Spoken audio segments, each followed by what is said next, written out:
सभी को प्रणाम। हम पढ़ रहे हैं वाग्मय उपासना समर्पण योग अध्याय 9। तो गुरुदेव हमें अब तक प्रेम की साधना के बारे में बता रहे हैं। आत्मा प्रेम की अमर अजर ऊर्जा है। आत्मा प्रेम से ही बनी है, प्रेम की ऊर्जा से हम सबका निर्माण हुआ है और उसी प्रेम को हम पूरी दुनिया में खोज रहे हैं। ये गुरुदेव हमें हर तरीके से अलग अलग तरीक़ों से बता रहे हैं और प्रेम को खोजने में तो लगे हैं, लेकिन प्रेम को देने की बात नहीं कर रहे हैं। और अगर दे भी रहे हैं तो बॉडी कॉन्शियसनेस का प्रेम दे रहे हैं, शरीर भाव को ही जीवन का एकमात्र सत्य मान के जीवन जी रहे हैं।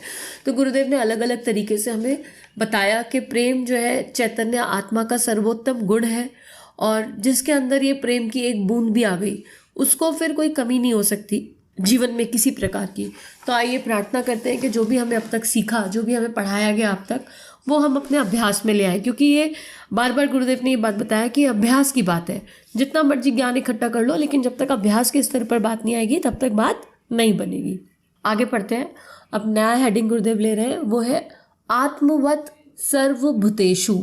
अभी हमने कई बार पढ़ा है इसका अर्थ। हम कई बार कहते हैं क्या मतलब सब में एक ही आत्मा को देखो। अगर हम शाब्दिक अर्थ पर जाएं, सब में एक ही आत्मा को देखो, जो मैं हूँ वही सामने वाला है, जैसा हम है वैसे सब है। तो कहना तो सरल है और गुरुदेव इसको और सरल बनाएंगे इम्प्लीमेंट करने के स्तर पर समस्या कहाँ आ रही है। अगर इस हेडिंग को ही देखें तो अभी तो अपनी आत्मा का पता नहीं चल रहा, तो दूसरे अभी तो जब अपने को ही नहीं ढूंढ पा रहे हैं, अपने ही इमोशंस नहीं समझ में आ रहे हैं, कब हम रोते हैं, क्यों हम रोते हैं, कब हम गुस्सा करते हैं, कब हम किसी से क्या चाह रहे हैं, कब हम अपने से क्या चाहते हैं, हमको यही सब नहीं पता। तो सर्वभूतेषु तक तो पहुंचेंगे कैसे, फीलिंग ऑफ वननेस तक कैसे जाएं जब अपने आप से एकाकार नहीं हो रहे। अपने आप से मतलब अपने शरीर से तो खूब एकाकार हो गए। शरीर की तो साज सज्जा खूब कर रखी है, शरीर पे तो बहुत ध्यान दिया जा रहा है। सही तरीके से दिया जा रहा है या नहीं वहाँ बात वो नहीं है, पर ध्यान दिया जा रहा है, खूब अच्छे से ध्यान दिया जा रहा है। तो अब यहाँ गुरुदेव लिख रहे हैं, आत्मवत सर्वभूतेषु की शिक्षा अध्यात्मवाद की व्यवहारिक प्रक्रिया है। श्रेष्ठ नागरिक बनने का मर्म इसमें है कि अन्य लोगों को अपने समान समझा जाए। दूसरे शब्दों में इस बात को ये कह सकते हैं कि दूसरों से वैसा व्यवहार करना चाहिए जैसा कि आप अपने लिए चाहते हैं। बस गुरुदेव ने कर दिया व्यवहारिक। यही बात हो रही थी ना कि गुरुदेव इसको सरल कर देंगे। सरल, हमें अपने लिए क्या प्रिय लगता है अब लिस्ट बना ले बैठ के। एक कौन सी लिस्ट? एक ऐसी लिस्ट जिसमें हमको ये समझ में आता है कि हमको अपने लिए क्या अच्छा लगता है, क्या खराब लगता है, और वही सब हम दूसरों के साथ नहीं करेंगे। परिस्थितियों का रोना या फिर नहीं रोना है, हमारी सिचुएशन के हिसाब से, नो इफ एंड बट, बिल्कुल ऑनेस्टी के साथ। अब आगे लिख रहे हैं, आप जैसा व्यवहार अपने साथ हुआ होता देखकर प्रसन्न होते हैं, जिस आचरण की दूसरों से आशा करते हैं, वैसा ही आप स्वयं भी दूसरों के साथ कीजिए। दूसरों के सुख में सुखी होने से मुफ्त में ही सुख प्रचुर मात्रा में मिल जाता है, जिसको प्राप्त करने में बहुत खर्च करना पड़ता है। सुख के लिए बहुत प्रयत्न करने की आवश्यकता होती है। यदि आप दूसरों को सुखी देखकर प्रसन्न हुआ करें, दूसरों के बढ़ते आनंद को देखकर अनुभव किया करें, तो अनायासी सुखी होने के असंख्य अवसर प्राप्त होते रहेंगे। पास पड़ोसी में, सगे संबंधियों में, परिचितों में, अपरिचितों में ईश्वर की कृपा से सुखदायक घड़ियों का आगमन हुआ ही करता है। यदि उनकी बढ़ती को देखकर उदार हृदय व्यक्ति की तरह खुश होने की आदत डाल ली जाए तो निसंदेह अपने आनंद की सीमा अनेक गुना बढ़ सकती है। जिसके घर में मुफ्त का माल आकर जमा हो जाता है, उसका हर घड़ी प्रसन्नता से पूर्ण रहना स्वाभाविक है। आनंद और सुख की प्राप्ति के लिए आप लालायित हैं। यदि आत्मवत सर्वभूतेषु का मंत्र हृदयगम करके अपना आत्मभाव दूसरों से जोड़ दें, उनके सुख में अपने को सुखी करने का अभ्यास करें, तो जिसके लिए आप लालायित हैं उस वस्तु को आसानी से पा सकते हैं। वाटिका में खिले हुए पुष्पों को देखकर, सुंदर चित्रों को देखकर, मनमोहक प्राकृतिक दृश्य को देखकर आपका चित्त प्रसन्न हो जाता है। जड़ पदार्थों का वैभव देखकर आपके दिल की कली खिल उठती है। तो क्या कारण है कि चैतन्य स्वाजीतीय प्राणियों के उत्कर्ष पर हृदय आनंद से पुलकित नहीं होता? ईर्ष्या, डाह, कुड़न, जलन के दुर्गुणों को यदि दुर्गुणों को आपने यदि अपना लिया तो इसका कोई कारण नहीं कि अपने सुखी मित्रों के सौभाग्य पर आनंद ना प्रकट करें। कितने सुंदर गुरुदेव इस पैराग्राफ को पढ़ते हुए एक मुस्कान भी छलक रही है। एक अलग ही खुशी का एहसास हो रहा है कि कितने सरलता से गुरुदेव इतने गहरे गहरे नियम बता देते हैं। कितना डीप है ये सुनने के लिए, समझने के लिए, और कितना सरल कि फ्री की चीज़ तो सबको अच्छी लगती है। कितने मज़े से गुरुदेव लिख रहे हैं कि मुफ्त का माल है, बटोर लो, सबकी खुशियों में खुश होना शुरू कर दो। आपको एक खबर मिली, आपके पास फ़ोन आता है अरे भाई साहब, आपको पता चलता है कि आपके बच्चे के 12th में 95% और आप बहुत खुश हो, अरे वाह 95%, मिठाई लाओ, मिठाई बांटेंगे। 5 मिनट में फ़ोन आता है और पता चलता है कि जो आपके बहुत अच्छे मित्र थे, जिनके बच्चे आपके साथ ही पढ़ते थे, उनके 98% है, तो आपकी खुशी कम हो जाती है। तो अब इसका क्या इलाज है फिर? अभी पहले 95 पे बहुत खुश थे और अभी 98% सुन के खुशी कम हो गई। तो ये तो हमारे मन का ही है ना, हमारे मन का ही महल है ना। तो गुरुदेव लिख रहे हैं कि अगर आपने अपने मन में ईर्ष्या को, कुढ़न को, जलन को, इन दुर्गुणों को जगह नहीं दे रखी है, तो फिर खुशी की कमी नहीं है। पड़ोसी के घर बर्थडे है तो खुश हो जाते हैं। पड़ोसी के घर में कितने सारे सेलिब्रेशंस होते हैं छोटे छोटे, जिनको एंजॉय किया जा सकता है। तो गुरुदेव कह रहे हैं खुशी की कमी इस दुनिया में नहीं है, बस हमें खुश रहने की आदत नहीं है और हमें अपनी ही खुशी चाहिए। समस्या एक ये भी हो जाती है कि अरे यार, अपने लाइफ में इतनी प्रॉब्लम चल रही है और तुमको उसके यहाँ पार्टी करने जाना है। अब अरे भाई, पार्टी करने नहीं जाना है, उसकी खुशी में सहयोग करने जाना है, उसकी खुशी में चार चांद, अपनी वाइब से, अपने हैप्पी वाइब्रेशन से। आप केवल फॉर्मेलिटी के लिए मत जाओ कहीं जा रहे हो तो, पूरे दिल से जाओ, आशीर्वाद देने के भाव से, भगवान का माध्यम बनकर ऐसे जाओ कि सामने वाले के लिए सद्भावना निकाल सको, इस भाव से जाओ। तो गुरुदेव ने बहुत सुंदर लिखा और हमें अपने भीतर चेक करने की ज़रूरत है कि अब हमें खुशी के अवसर मिल रहे हैं कि नहीं मिल रहे। आगे गुरुदेव लिख रहे हैं, दूसरों के दुख में दुखी होने की वृत्ति से आप दया, करुणा, उदारता, सेवा, सहायता जैसी अमूल्य निधियों की प्रचुर मात्रा में संचय कर सकते हैं। यह संचय कुछ कम मूल्यवान नहीं। दूसरों के दुख में दुखी होने से तामसी कष्ट नहीं होता। जो कष्ट होता है उसे पीड़ा नहीं कहते। पराये दुख में दुखी होने की वृत्ति को शब्दों में दुख अवश्य कहा जाता है, पर यथार्थ में वह एक प्रकार का आर्द्र सुख है। दूसरों के कष्टों को देखकर फोड़े के समान दर्द, ज्वर के समान ताप, धन नाश की वेदना या पितृ मृत्यु का हाहाकारी क्रंदन उत्पन्न नहीं होता, वरन कर्तव्य की प्रेरणा करने वाली एक कसक उठती है, जो प्रेम की तरह मीठी, श्रद्धा की तरह पवित्र और करुणा की तरह तरल होती है। वह दुख स्वर्गीय शांति को अपने अंदर छिपाए रहता है। पराये दुख को देखकर जो आंसू गिराता है, वह अपने भीतर के अनेकों पापों को बहा ले जाता है और सदैव के लिए हल्का तथा पवित्र बना लेता है।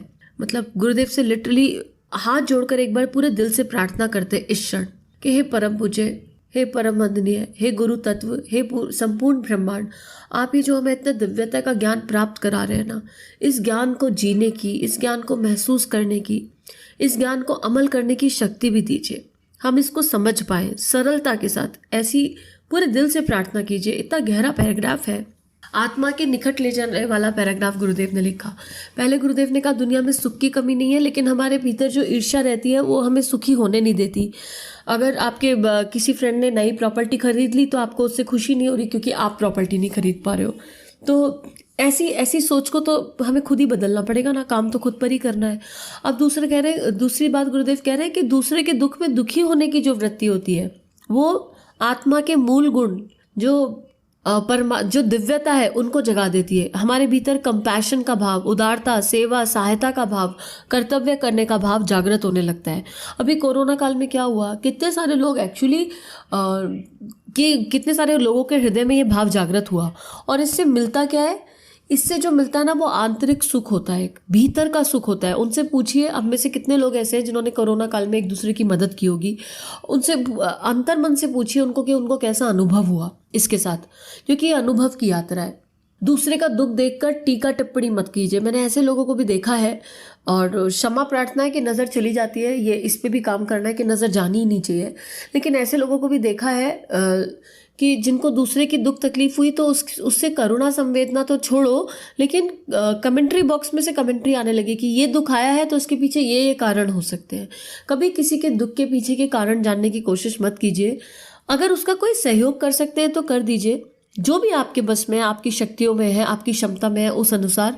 लेकिन अब दुख क्यों आया इसके पीछे मत जाइए। अरे किसी के यहाँ कोई मृत्यु हो गई, किसी के यहाँ कोई दुख तकलीफ है और हम उसकी कमियां ढूंढने बैठ जाएं उस टाइम पे कि ये इनकी वृत्ति ऐसी है, इनके व्यवहार ऐसा है इनका, इसलिए इनके यहाँ तकलीफ आई, ये बहुत अनुचित है। क्योंकि हमें अपने कर्तव्य, अभी तो हम अपने ही जीवन को नहीं समझ पा रहे हैं, अपने ही कर्तव्य कर्म को नहीं समझ पा रहे हैं, तो हम दूसरों के लिए इस तरह की सोच ना रखें तो फिर हमारी आत्म यात्रा के लिए वो सर्वश्रेष्ठ होगा। अब दूसरों के दुख में दुखी होने का मतलब भावुकता में बहना नहीं होता है। वहाँ पर मन जो है एकदम तटस्थ होकर खड़ा हो जाता है। पीड़ा वेदना वो इस स्तर की होती है जो कहती है कि मैं क्या करूं। प्यार के 2 मीठे बोल भी ना उस समय बहुत इंपॉर्टेंट होते हैं। प्रेम से आपने किसी के हृदय पे हाथ रख दिया, उसके इमोशंस को एड्रेस कर दिया, उसकी समस्या को समझ के उसको सुलझाने में उसकी मदद करी। प्रॉब्लम पे डिस्कशन नहीं करना है पर सॉल्यूशन के बारे में डिस्कशन किया और सॉल्यूशन दे दिया as a instrument, as a माध्यम। तो आपने क्या प्रोवाइड कराया इसका आपको आइडिया भी नहीं है। तो आगे गुरुदेव यही लिख रहे हैं कि जब हम इस तरह का काम करते हैं तो हमारे भीतर कई बार होता है ना, कितने लोग प्रार्थना करते हैं दूसरे की तकलीफ देखकर और अनंत हृदय से प्रार्थना निकलती है, और जब वो प्रार्थना निकलती है तो जो अश्रु बहते हैं ना दूसरे के लिए, और वो दूसरा कई बार अनजान होता है शरीर भाव से, आप उसे जानते नहीं हो। आपने एक फ़ोटो देख लिया, आपको कहीं से पता चल गया कि फलाना कोई बीमार है या उनको प्रार्थनाओं की ज़रूरत है, और आपके मन से वो भाव निकल गया कि भगवान उनको शक्ति दो। और प्रार्थना कभी भी किसी को, प्रार्थना में कार्मिक इंटरफेरेंस नहीं करना चाहिए।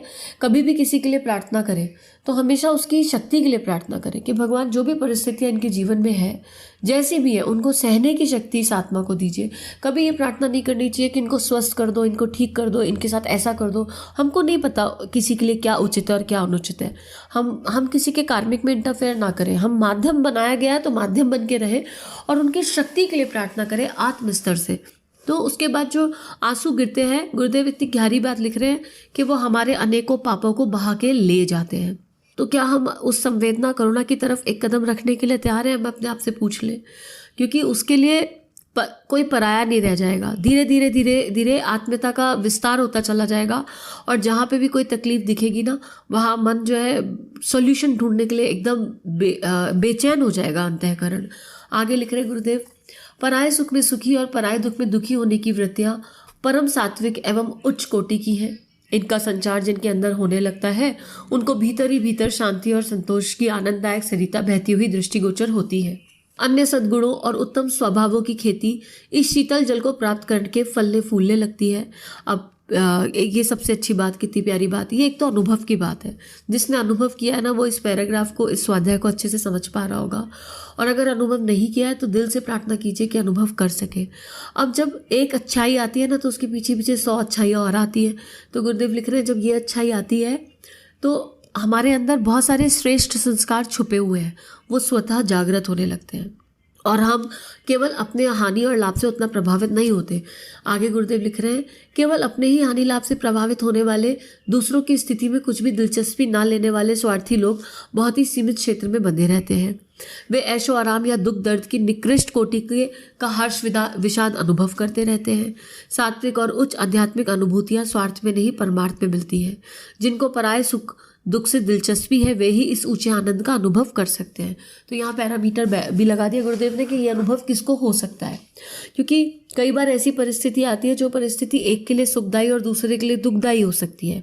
अगर हम अपने सुख में इतना लिप्त हो जाएं उस टाइम पर, कोरोना काल में बहुत लोगों को बहुत अंतर नहीं पड़ा होगा, राइट, जो अपने घर में रह गए, जिनके पास फाइनेंशियल सिक्योरिटी है, जिनको जॉब पे कोई इम्पैक्ट नहीं पड़ा, जिनका सब कुछ अच्छे से चल रहा है ना। और अगर वो इस समय उसको सुख मान ले कि हाय कोरोना आ गया तो कितना मज़ा आया, हम तो अपने घर में सुखी से बैठे हैं, तो फिर यहाँ पे पूछना पड़ेगा अपने आप से कि हम कहाँ एग्जिस्ट कर रहे हैं, हमारा एग्जिस्टेंस लेवल कहाँ पर है। क्योंकि दुनिया में बहुत दुख और तकलीफ आई है, हम उस दुख तकलीफ को समझ पा रहे हैं और कुछ नहीं कर सकते, तो क्या हम आधा घंटा रोज प्रार्थना के लिए निकाल पा रहे हैं उन आत्माओं के लिए जो कष्ट में पड़ी है। हर किसी के लिए घर से बाहर निकलना संभव नहीं है, निश्चित रूप से सही है। तो अपनी अपनी परिस्थितियों के हिसाब से यहाँ पे छोटा कार्य और बड़े कार्य की बात नहीं है, भावना किस स्तर से रेडिएट हुई। कुछ लोगों ने बहुत सेवा करी, बहुत बाहर निकले घर से, लेकिन अहंकार के साथ सेवा करी, हम कर रहे हैं के भाव के साथ सेवा करी, नेम एंड फेम के लिए सेवा करी, तो उन पे क्वेश्चन मार्क नहीं है, क्योंकि किसी का दिल थोड़ा ना खोल के देखा जा सकता है। कम से कम कुछ अच्छा काम तो किया एटलीस्ट। तो यहाँ पर अपने भीतर झांककर अपनी सद्भावना और भावनाओं को देख लीजिए, बस वहीं से उत्तर मिल जाएगा। तो आज गुरुदेव से फिर से प्रार्थना करते हैं कि हम सबके भीतर ये उदारता का भाव जागृत हो, हम सब स्वार्थ से परमार्थ की ओर की यात्रा की तरफ कदम बढ़ाएं। सभी को हमारे YouTube चैनल को सब्सक्राइब करें और बेल आइकन को दबाकर ऑल पर क्लिक करें ताकि नोटिफिकेशंस आपको मिलती रहें।